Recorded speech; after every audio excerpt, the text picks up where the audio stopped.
लोकसभा चुनाव के दौरान बीजेपी ने 400 से अधिक सीटों का दावा किया था, लेकिन बीजेपी अपने लक्ष्य के सापेक्ष बहुत कम पर ठिठक कर रुक गई। बीजेपी की सीटें 400 से काफ़ी कम रहीं, जिसके बाद हार के कारणों का पोस्टमार्टम किया जा रहा है। बीजेपी के लोग भी अब ये मान रहे हैं कि इतना बड़ा दावा करना उनके लिए घातक साबित हुआ।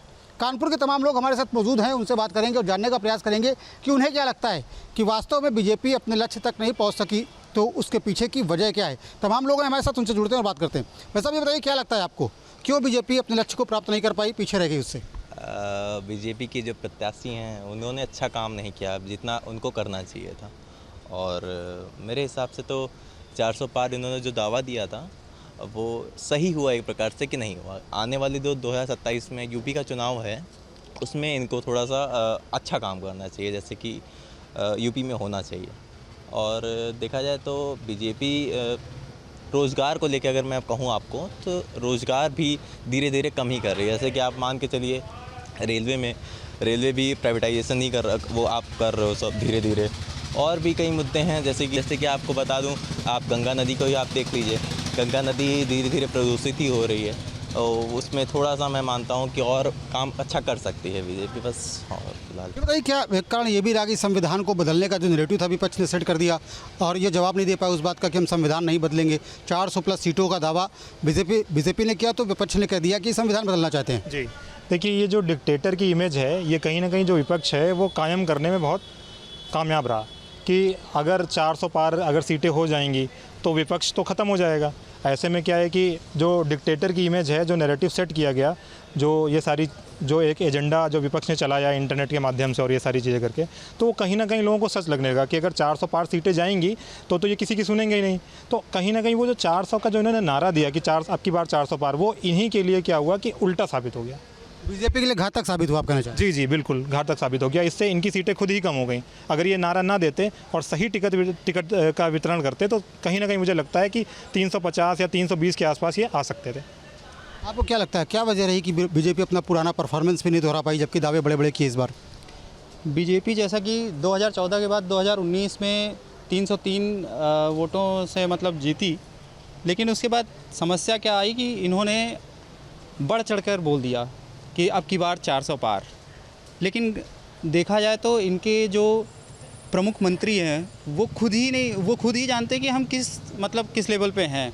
हम 400 पार खुद नहीं जा पाएंगे। लेकिन जैसा कि बीजेपी का चेहरा मोदी जी हैं, तो मोदी जी की वजह से लोग इनको लगने लगा कि अब की बार 400 पार का नारा हम रखते हैं, हो सकता है हम वहाँ तक पहुँच जाए। लेकिन देखा जाए तो बीजेपी के अंदर अभी पार्टी में बहुत ढेर सारी कमियां हैं जो इनको ज़मीनी स्तर से उनको देखना चाहिए, क्योंकि इनके नेताओं को पहले से ही पता था कि 400 पार तो कहीं से जाना पॉसिबल नहीं है। निगेटिव काम किया इसने, नकारात्मक। हाँ बिल्कुल, इस नारे ने नेगेटिव काम किया है कहीं ना कहीं। जी, और लोग उनसे भी जानते हैं। ये बताइए भाई साहब, क्या लगता है क्यों ऐसा हुआ कि बीजेपी अपने लक्ष्य तक नहीं पहुँच पाई? दावे बड़े बड़े थे। एक्चुअली चुनाव जो गर्मियों के समय हुआ तो हिंदू वोटर निकल नहीं पाया। बीजेपी का सबसे बड़ा नुकसान हुआ कि हिंदू वोटर घर से नहीं निकला, इसलिए इसका 400 पार नहीं हो पाया। अगर हिंदू वोटर एकजुट हो जाता, हिंदू एकजुट हो जाता तो कुछ ना कुछ और सीटें बढ़ सकती थी। क्या लगता है भाजपा में अंतरकलह भी एक वजह रही? आपस में ही कार्यकर्ताओं में सामंजस्य नहीं था। नेता जो उतारे गए उनके सापेक्ष कार्यकर्ता जुटे नहीं, कहा बाहरी भीतरी का तमाम तरीके की बातें की गई। जी, कुछ तो भीतरघात हुआ है, कुछ भीतरघात हुआ। जो इनके अंदर के ही नेता लोग हैं उन्होंने भीतरघात किया, जो चाहते थे कि हमको टिकट मिले या उनको टिकट न मिले, इस वजह से कुछ इनका नुकसान हुआ। क्या लगता है भाई साहब, आपको क्या लगता है?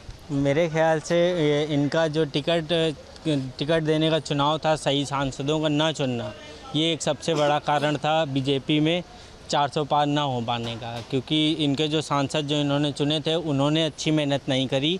जितने भी वोट आए हैं वो मोदी जी के नाम पर आए, ना कि उनके सांसदों के नाम पर। अगर इसकी जगह पे अच्छे कार्यकर्ताओं को अपनी टिकट देते या अच्छे कार्यकर्ताओं को चुनते तो शायद बीजेपी 400 पार कर जाती। और कोई वजह लगती है 400 पार नहीं कर पाई? नहीं, बस एक ही है ही। और इनका अच्छा काम करना और इधर उधर की बातें और आपसी कलह बीच में जो पार्टी के बीच में होता रहता है, बस वही अंतरकलह भी एक वजह रही। आप बताइए भाई साहब, क्या लगता है क्यों ऐसा हुआ कि बीजेपी अपने लक्ष्य के सापेक्ष नहीं पहुंच पाई? मेरे एक वजह ये है कि पहले बात तो ये है कि सब कुछ मोदी योगी पे ही डिपेंडेंट है।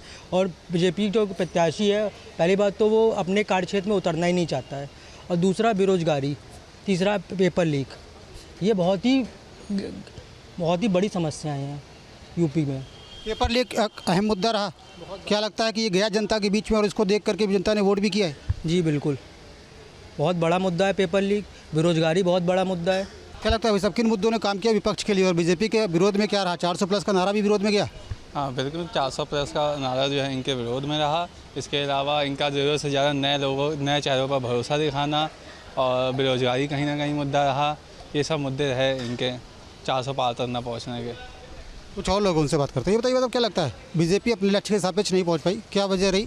हार के कारणों का पोस्टमार्टम भी हो रहा है, उसमें एक वजह ये भी सामने आ रही है कि 400+ का जो दावा किया था इन्होंने, उसको लेकर के नकारात्मक माहौल बना। देखिए, जिस तरीके से बीजेपी ने 400 पार का नारा दिया था वो कहीं ना कहीं बीजेपी के लिए उल्टा साबित हो गया। तो विपक्ष जो है 400 पार के नारे को जो है भुनाने में कामयाब रहा है। 400 पार की बात आई, हर मंच से जो है बीजेपी के विपक्ष के जो लोग थे उन्होंने इसी 400 पार के नारे को बताया कि नहीं, अगर ये संविधान बदल देंगे, अगर ये सत्ता में आ जाएंगे। और कहीं ना कहीं बेरोजगारी और महंगाई ये भी एक अहम मुद्दा रहा। पेपर लीक एक बड़ा मामला रहा है जिसको लेकर के विपक्ष जो है लगातार अपने मुद्दे दमदारी से उठाता रहा है। तो इसको ले इसलिए जो है बीजेपी का जो 400 पार का नारा था वो उसके लिए ही भारी पड़ गया। ये भी देखने को मिला कि बीजेपी की सरकार में जो अफसरशाही है वो हावी रही, तमाम नेता खुद अपना काम नहीं करा पाते, जनता का काम नहीं करा पाते थे, इसका भी प्रभाव पड़ा। जी बिल्कुल, देखा होगा कई सारे ऐसे मामले कानपुर में भी देखने को मिले हैं जिसमें जो है कार्यकर्ता जो है धरने पे बैठना पड़ रहा है। एक अपना बर्रा थाना क्षेत्र है, यहाँ पर आए दिन आप देखोगे बीजेपी कार्यकर्ताओं का जो है जमावड़ा लगा रहता है, रोज़ धरना प्रदर्शन होता है। तो कहीं ना कहीं ये कारण रहा है, ये भी जो है 400 पार के नारे में जो है कहीं ना कहीं शामिल है। कुछ और लोग भी उनसे जुड़ते हैं। बताइए, क्या लगता है क्यों बीजेपी अपने लक्ष्य तक नहीं पहुंच पाई? क्या मुख्य वजह लगती है आपको? बीजेपी सरकार ने खैर देश के लिए बहुत अच्छे कार्य किए हैं, लेकिन कहीं ना कहीं जो रोज़गार है, हर आदमी आजकल रोज़गार के लिए बड़ा परेशान नज़र आ रहा है। आदमी को रोजी रोटी, आदमी शाम तक अपना जो कमा रहा है, इतनी महंगाई बढ़ गई है। बिजली ले लीजिए या तो गैस ले लीजिए, सरकार सिर्फ कह रही है कि गैस जो है मुफ्त में दे रही है, लेकिन सिर्फ कुछ ना कुछ जो वादे हैं सिर्फ कागज़ों पर ही दिखाई दे रहे हैं। आम जनमानस से कहीं ना कहीं जो है परेशान नज़र आ रहा है। तो जो स्टूडेंट हैं उनको कहीं ना कहीं रोज़गार मिलना चाहिए, जिससे आने वाले चुनाव को जो है मजबूत किया जा सके। बीजेपी और मजबूत हो इसके लिए आपको लगता है कि बेरोजगारी पर काम होना चाहिए और पेपर लीक का मामला उस पर काम होना चाहिए? जी, पेपर जो लीक हुआ है ये बहुत बड़ा मुद्दा रहा है। जो स्टूडेंट काफ़ी समय से तैयारी कर रहे थे और उनकी जो उम्र थी वो भी कहीं ना कहीं गुजर रही। 10 वर्षों से देखा जाए तो भाजपा सरकार थी और उस पर कहीं ना कहीं जो है जो स्टूडेंट तैयारी कर रहा था उसकी उम्र जो है जब निकल गई, अब वो तैयारी नहीं कर सकता है। तो कहीं ना कहीं स्टूडेंट भी नाराज़ है। स्टूडेंट्स की नाराजगी। ये बताइए कि 400 पार का जो दावा किया बीजेपी ने, क्या लगता है उसके लिए घातक साबित हो गया ये? यस सर, मुझे लगता है, मतलब मैं एक इंटरमीडिएट लड़का हूँ, मुझे लगता है कि ये जो 4 साल में अग्निवीर का इन्होंने लगाया है, तो इस मुद्दे पे मैं उनका विरोध करना चाहता हूँ। इस मुद्दे में मुझे लगता है कि कोई भी युवा हो 4 साल की नौकरी नहीं करना चाहेगा, वो भी गवर्नमेंट हो। आप लोग को 5 साल रखा जाता है सरकार में, उसके बाद भी आपको एक मौका चाहिए होता है, लेकिन हम लोग को एक 4 साल की नौकरी के बाद हम लोग को कोई रोज़गार का वो ऑप्शन नहीं है। इस वजह से मुझे लगता है कहीं युवाओं को मतलब वोट इनको विपक्ष के खिलाफ रहा है। ये कहना चाह रहे हैं अग्निवीर में जो 4 साल की व्यवस्था की गई वो भी बीजेपी के विरोध में गई? हाँ बिल्कुल, इसमें युवाओं ने इनका वोट कटा है। युवाओं ने कांग्रेस को ज़्यादा सपोर्ट किया है, उनको लगा था कि मतलब वो ज़्यादा सपोर्ट में है, मतलब ठीक है। तमाम ऐसे कारण हैं जिसकी वजह से बीजेपी अपने लक्ष्य तक नहीं पहुंच पाई। हार के कारणों का पोस्टमार्टम लगातार जारी है। बीजेपी के लोग भी अब मानने लगे हैं कि 400+ का जो दावा उन्होंने किया था वो उनके लिए घातक साबित हुआ और इसी वजह से वे अपने लक्ष्य में नहीं पहुंच सके। वहीं दूसरी तरफ कहा यह जा रहा है कि संविधान का जो मुद्दा है वो इस लोकसभा चुनाव में बहुत हावी रहा और उसने विपक्ष के लिए बहुत मजबूती से काम किया।